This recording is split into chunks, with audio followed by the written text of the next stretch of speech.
Are we expecting someone tonight? Actually, I just remembered na Benny and I are supposed to have dinner out tonight. In fact, I canceled all my schedules for the day. Francia, kailangan tanggapin natin na nangyari. Hey. Productive trip? Suntok sa buwan.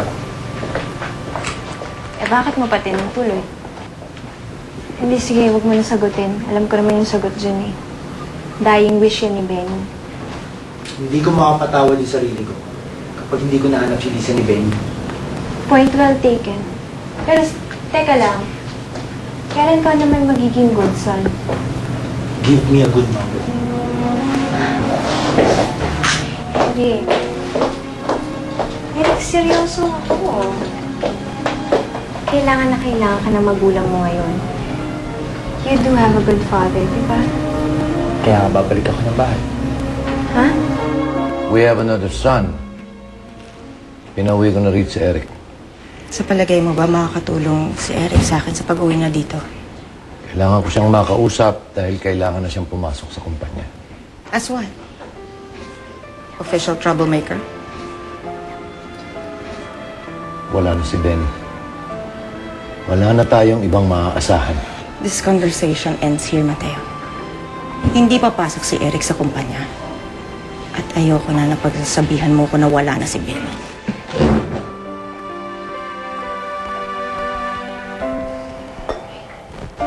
Lagyan mo yung tubig sa doon. Apo. Sa basket.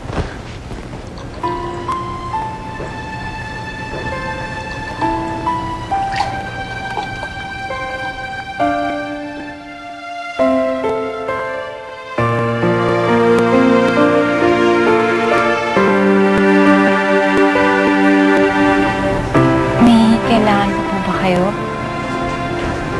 Wala na iya.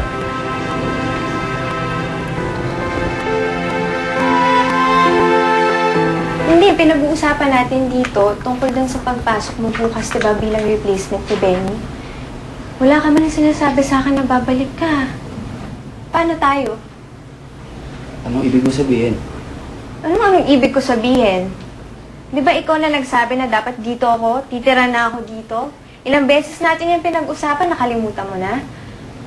Di ba nga sabi mo sa akin, maging mabuting anak muna ako. So, paano? Babantayan mo ba ako maligo? Or sasabayan mo ako? After one round with you, saan naman tayo pupulutin? Sa kama? Magkaya ka? Kasi Tama. Tama ka dyan. Hindi nga ang tulog mo, habang ako nag-iisip kung ano ba talaga ako sa buhay mo. Girlfriend o para usang kaibigan? Maya, Alam mo, ha? Unless ma-define mo sa akin kung ano talaga ako sa buhay mo, maligo ka mag-isa mo. hindi. Maya!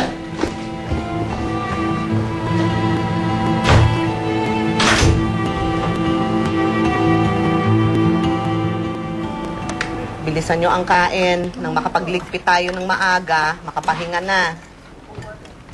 Ang ganda mo para maging katulong. Bisyota ka. Bawal ng ligawan dito, Santi. Alam mo yan. Tatanong lang. Di ba? Narinig niyo ba yung sabi ni Don Mateo? Si Sir Eric daw, babalik dito.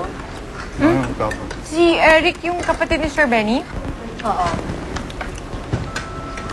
Sir Eric, Sir Benny. Hindi tinatawag sa pangalan, yung dalawang yon, ha? Amo natin yon. Parang ka-level mo, ha? Pasensya na po. Hindi lang po ako sanay. Nakagalit po ba sila kapag hindi ko sila tinawag na mama at sir? Ganito na lang. Hindi naman sa pagmamataas. Kaya lang, may sarili silang mundo. Sila ang nasa taas, tayong nasa baba. Pero, paano kung may gusto kong sabihin sa kanila, hindi ko sila pwedeng kausapin? Ano naman sasabihin mo? Meron kang gustong sabihin sa kanila, sa akin ka muna magsabi. At akong bahalang humarap sa kanila kung may kailangan silang desisyonan tungkol din sa sasabihin mo.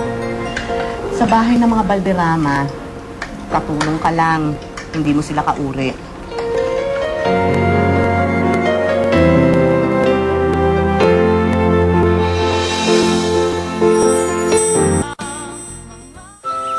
Ang mga muebles, ginagamitan niya ng dust cleaner.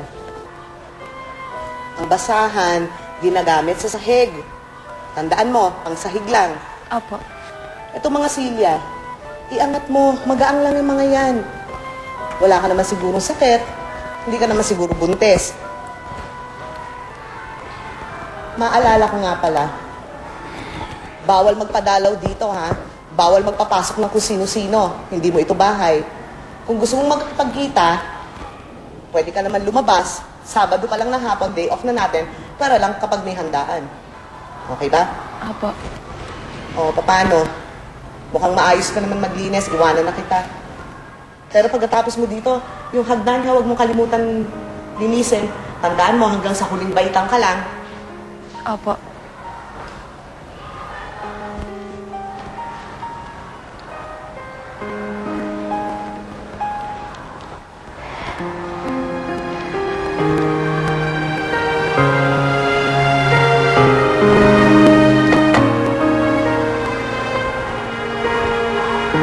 Benny,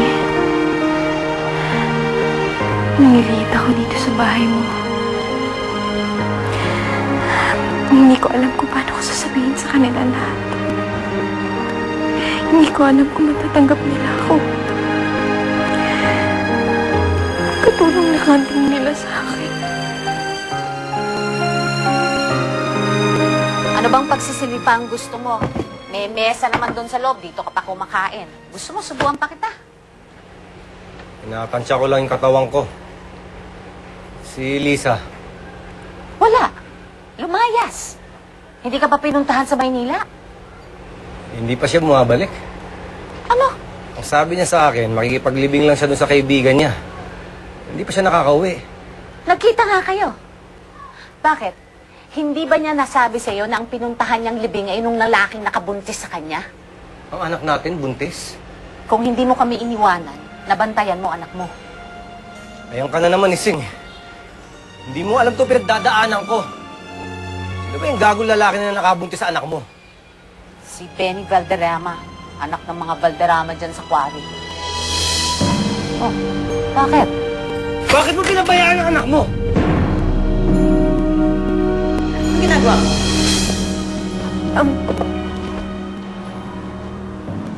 Wala po, naglilinis lang po naman. Bakit? Kasi po, nararamdaman ko po na maraming nagmamahal kay Benny dito sa bahay na to.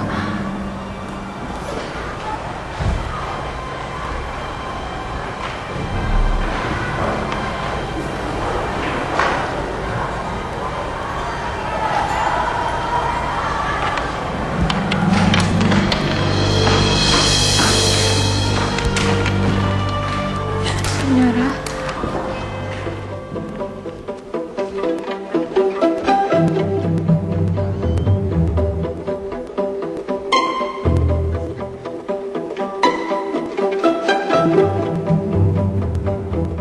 Meron tayong 5 Lisa sa quarry site natin. Pero yung 3 doon, tinanggal ko na kasi masyado sila matanda. At sigurado naman ako na hindi sila yung Lisa ni Benny.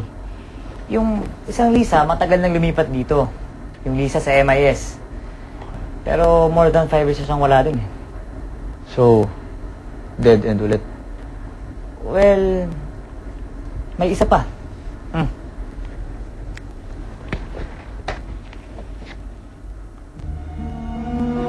Pare, I'm not sure. Hindi ko matandaan kung ito ba yung babae nakita ko sa phone ni Benny. Pero bakit walang nakakilala sa kanya nung nagtanong tayo?